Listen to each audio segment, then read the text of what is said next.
Eu sinto que você é importante só pela sua aparência. É um Hashira, não é? Seu espírito de luta foi forjado como aço.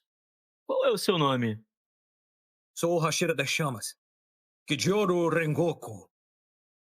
Prazer, eu sou o Akaza. Kijuro, eu não sei se você sabe, mas mesmo sendo um Hashira poderoso, a sua força não é eterna. Já que é um humano, está destinado a envelhecer e um dia falecer. Isso não acontece se for um Oni. Se for um de nós, você vai poder se aprimorar por mais uns 100 ou até mesmo 200 anos. De todos os Oni que já conheci, ele é o que tem o cheiro mais parecido com o do Muzan. Temos que nos livrar dele. Mas envelhecer e falecer são algumas das coisas que fazem a vida humana ser tão bonita.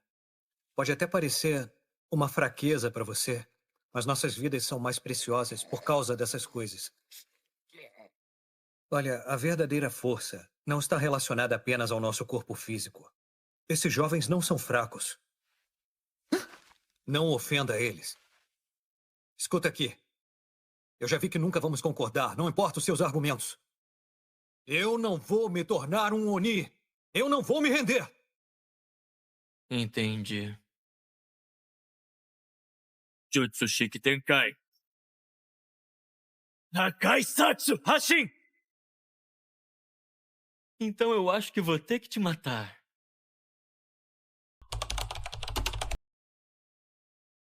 A Casa, ou Lua Superior 3, um dos personagens mais marcantes de Demon Slayer, um demônio que alcançou uma força imensa, absurda. Sua vida inteira foi construída sobre um único princípio, a força. Para ele, nada mais importava. Mas no fim, nem toda a força do mundo foi capaz de apagar suas origens humanas. E é justamente aí que está a grande ironia de sua história.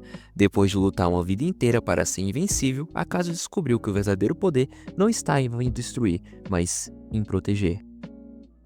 Aqui vamos explorar sua história e por que dele ser o melhor vilão de Demon Slayer.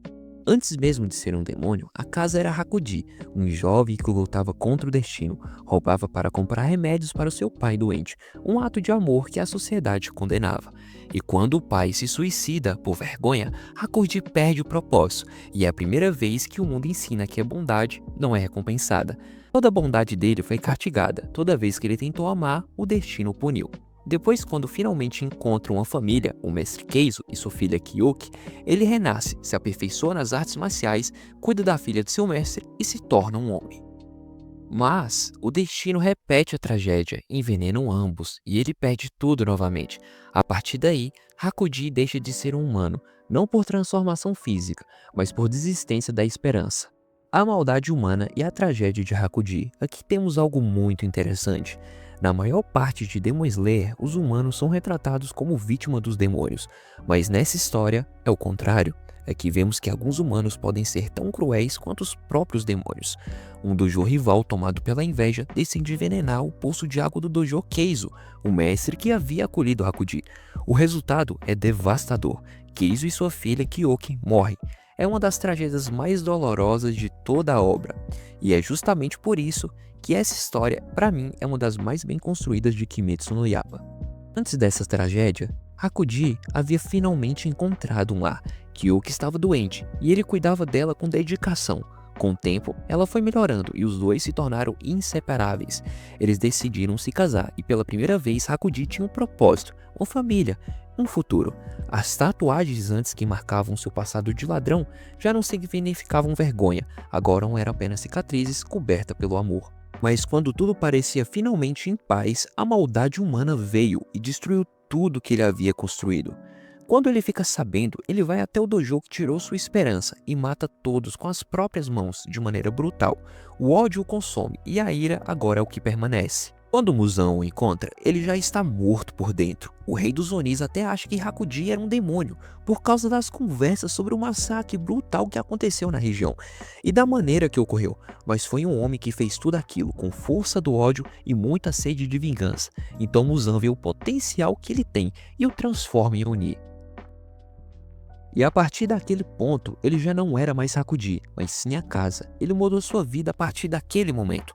Só a força importava. Quanto mais força ele tiver, melhor vai ser para ele, pois na sua cabeça, que agora está com ideias distorcidas, ele poderá proteger aqueles que ele perdeu, pois ele acredita que perdeu seu pai, mestre, esposa, pois ele foi fraco, e agora como demônio, ele acredita que só a força é o caminho para a vitória. E isso é muito foda, toda essa analogia, reflexões agregam muito ao que é o personagem e deixa o público muito próximo de seus sentimentos e fazem com que ele seja lembrado e marcante para quem está acompanhando a obra. E para mim, o melhor vilão de Kimetsu, que cumpriu seu papel na obra. E olha, diferente de personagens como Muzan, que tem um arco de desenvolvimento forçado, a casa realmente se destaca.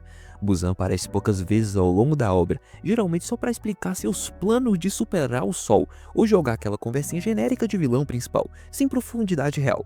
E isso é frustrante, ele até ganha um flashback da origem, mas é algo jogado ali no final, quase sem impacto. Poderia ter vindo bem antes, para gerar uma conexão emocional com o público e fazer que a gente possa entender mais sobre suas motivações.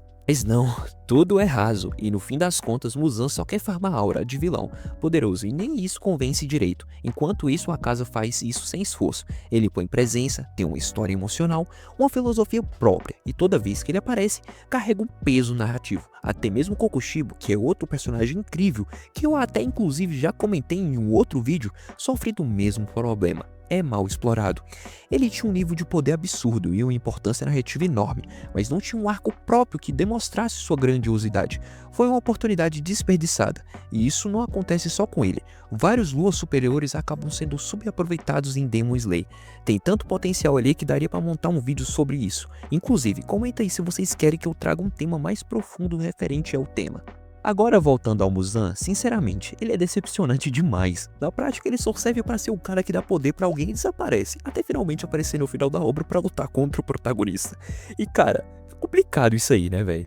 Mas agora vamos embarcar na jornada de Akaza, com uma ambição por poder o destruiu. Akaza aparece pela primeira vez no arco do Trem Infinito, um dos melhores e divertidos arcos de Kimetsu, que é um dos meus favoritos. E claro, a animação belíssima que Kimetsu tem, que melhora tudo em 200%.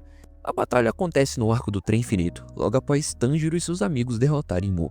Quando o trem desencarrilha, surge Akaza, o Lua Superior 3, um dos demônios mais poderosos sob o controle de Muzan. Desde o início, Akaza demonstra respeito por Rengoku. Ele sente sua força, tenta convencê-lo a se tornar um demônio, dizendo que juntos poderiam lutar para sempre, sem limite da morte. Rengoku, torne-se um demônio, sua força é incrível. É um desperdício morrer como humano. Rengoku recusa firmemente em seus valores humanos. Ele acredita que a vida tem valor porque é finita, e que o verdadeiro sentido da força é proteger os outros, não fugir da morte. O envelhecimento e a morte fazem parte da beleza da vida humana. Lutar contra isso é uma perda de tempo para nós, seres vivos. A luta é intensa, Akaza regenera ferimentos devastadores enquanto Rengoku, mesmo gravemente ferido, continua lutando. No final, Akaza atravessa o corpo de Rengoku, mas o Hashira o segura com força, impedindo-o de fugir antes do nascer do sol. Akaza escapa por pouco, mutilado e abalado. Rengoku morre de pé, sorrindo. Essa luta é fantástica. Rengoku acredita na força como forma de proteger, valorizar a vida humana, mesmo com a dor e fim. Representa o espírito humano e o sacrifício. Já Akaza acredita na força como forma de sobreviver. Foge da morte, buscando uma força eterna e vazia. Representa o instinto e o medo da perda. Rengoku vence moralmente. Mesmo morto, ele inspira Tanjiro, Inosuke e até o próprio Akaza, que mais tarde lembrará dele e começará a questionar o sentido da própria existência. E inspira também o Zenitsu, que vai aprender que nem tudo é sobre só chorar e ficar no canto sendo um cara brincalhão ali e tudo mais. Enfim, voltando aqui pro vídeo. A luta entre Rengoku e Akaza não é apenas física, é uma conciliação entre duas filosofias de vida. Rengoku ensina que a mortalidade dá sentido à força e ao amor. Akaza prova que buscar poder para evitar a dor é se perder em si mesmo. No fim, Akaza sobrevive. Tanjiro tenta o alcançar em uma cena bem impactante, lança sua espada em suas costas. Tanjiro confronta, mas Akaza diz que ele não tá fugindo dele, mas sim da luz do sol. Um cara que é tão forte, mas por ser um demônio não consegue andar pela luz natural, algo básico da natureza humana, e por isso Rengoku vence, porque sua luz continua viva naqueles que ficaram.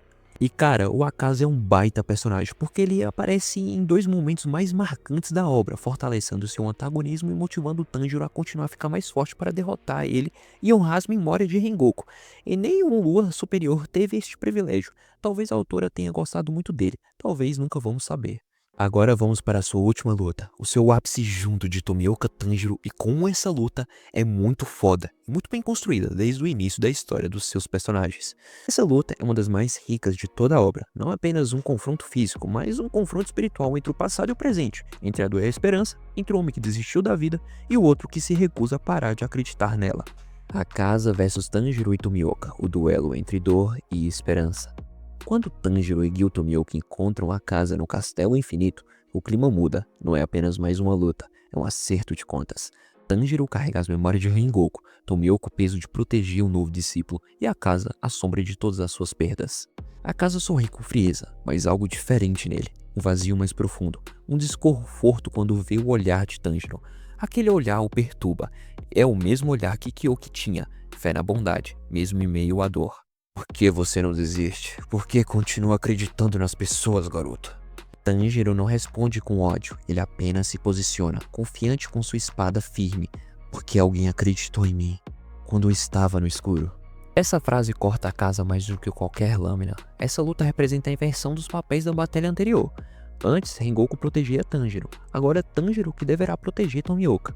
O destino se repete, mas Tanjiro carrega em si um juramento de não deixar a história se repetir. Durante o combate, Akaza ataca com pura ferocidade.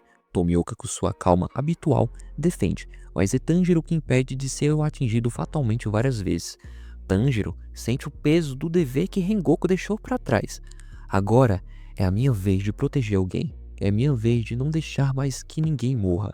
Akaza é o reflexo da dor humana. Conforme a luta avança, Akaza começa a relembrar do passado. Cada golpe de Tanjiro desperta uma memória. O mestre Keizo, o treinamento. Kyoki sorrindo, a promessa de nunca mais ferir ninguém.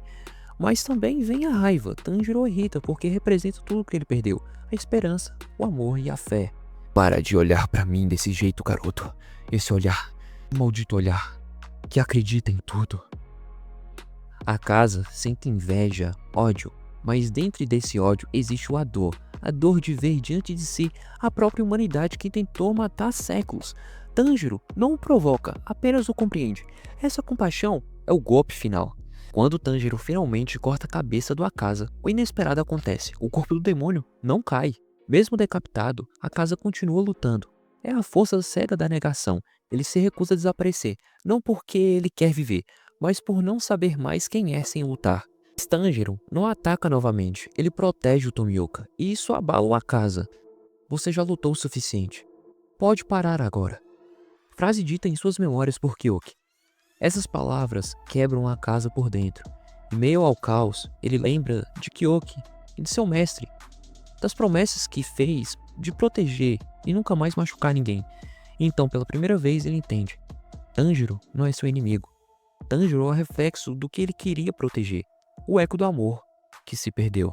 Akaza se ajoelha. O instinto demoníaco o manda continuar, lutando. O Zan fica irado, pois perdeu um dos seus demônios mais fortes. Mas ele prefere estar ao lado de sua esposa, e assim tem sua redenção. Ele segura a própria cabeça e diz com voz trêmula: eu não quero machucar ninguém. Em um ato de humanidade pura, ele se autodestrói. O corpo começa a se desintegrar, e ele encara o Tanjiro com um sorriso sereno, e mesmo que o Rengoku mostrou antes de morrer. Você venceu, garoto. Continue acreditando. Proteja quem você ama. Quando a casa desaparece, não é ódio, apenas paz. Tomioka observa em silêncio. Tanjiro sente que algo dentro da casa foi liberto. Essa luta é construída sobre 3 camadas filosóficas: a dor e a esperança, Akaza e Tanjiro, a escolha entre de se entregar à dor e continuar lutando. Ciclo de proteção, Rengoku, Tanjiro e Tomioka, a herança da coragem humana protegendo o outro. Força verdadeira, ligada ao Tanjiro. A força não é o poder de destruir, mas o poder de não desistir de ser bom. A Akaza, no fim, entende o que o Rengoku tentou lhe mostrar. A mortalidade dá valor à vida. Proteger alguém é a maior prova de força que existe. A Akaza não foi morto por Tanjiro. Ele foi salvo. Seu último ato foi proteger, não destruir. Ele morreu como Hakuji, um homem que amava e lutava para proteger os outros. E Tanjiro, olhando para o espaço onde ele desapareceu, entende o que Rengoku quis dizer. A chama nunca se apaga, ela passa de um coração para o outro.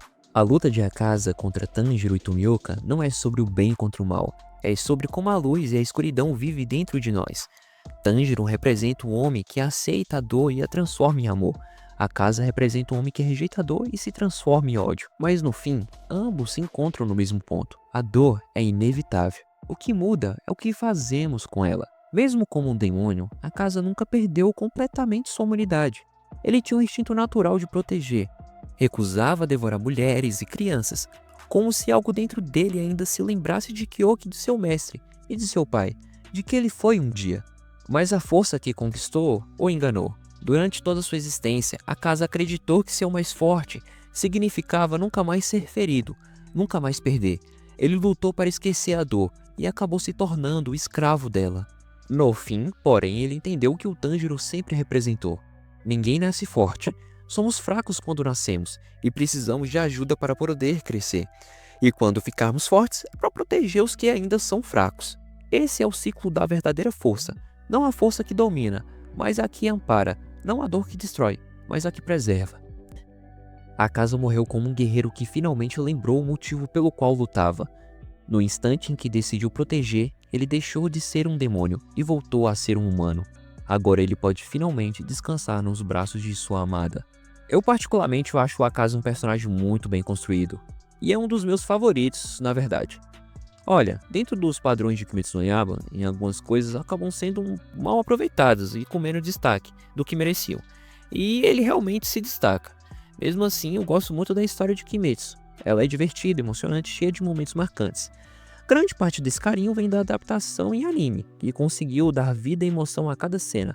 O mangá pode ser um pouco direto às vezes, é até difícil de acompanhar em ritmo, mas é ali que está a essência de tudo, a ideia original. Eu respeito muito isso. Galera, muito obrigado pelo vídeo do Kokushibo, ele deu muito certo, foi o recorde de pessoas assistindo aqui no canal, muitos comentários e inscrições, deu um up no canal, e eu simplesmente não esperava tudo isso. Muito obrigado mesmo, viu? Isso é muito importante para eu continuar com o canal. E se vocês curtiram este vídeo aqui do Akaza, deixe seu like e o seu comentário, porque isso sempre vai estar me fortalecendo a trazer a melhor conteúdo para vocês. Essas partes aqui do final do vídeo eu sempre falo sem roteiro e eu acabo me confundindo um pouco. Mas é isso, galera. Deixa o like e se inscreva no canal. E até a próxima. Fui.